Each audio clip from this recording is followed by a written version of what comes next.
If you could get to know that Israel launched a secret plan to develop nuclear weapons under the strict protection of the United States, shouldn't you wonder why Washington then battles countries like Iran that continuously ratifies the peaceful nature of its energy program? What if you learned Tel Aviv got the uranium from Argentina, which has moved towards a new stance in relations with Tehran? An investigation published by the online magazine Foreign Policy indeed shows how Israel bought over 80 to 100 tons of uranium oxide or yellow cake from the South American nation back in the 60s in order to fuel its demolar reactor and produce plutonium that can be used for weapons development. Based on recently declassified US intelligence documents, the report also describes how the US confirmed the information and kept silence about it. For the Argentine journalist and expert on geopolitical affairs, Mr. Carlos Aznares, the answer starts with one firm conviction. It is not the US that rules Israel, it is Israel that rules the US.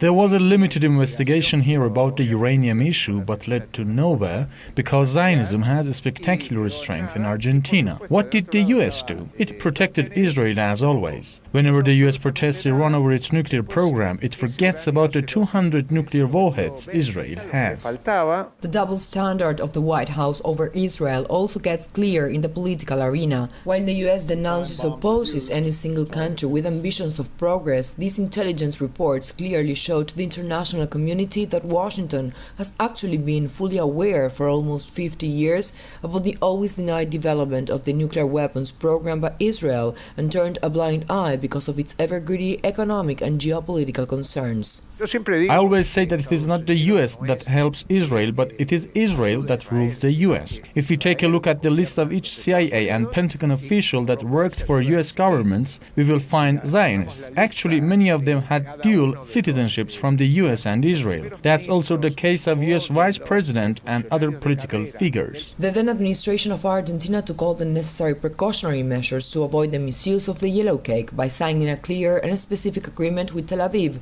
on the pacific purpose of the sale. However, Israel breached that commitment finally and used the nuclear material for its goals. Bueno, yo creo que Irán y Argentina, Argentina e Irán tienen más de 100 años. I think Argentina learned a lot from that sad experience with Israel back in the 60s. I don't think a mistake like that will be repeated by any administration. Livianas y medianas. The current government of Argentina has made yet no official comments on the 1964 yellow cake transaction, although a big part of the international community is eagerly waiting for those statements. The report that unveiled Israel's secret uranium purchase from Argentina also says Britain and Canada were fully aware of Tel Aviv's nuclear ambitions. Israel has kept its demolar reactors information highly classified since the facility became operational 50 years ago.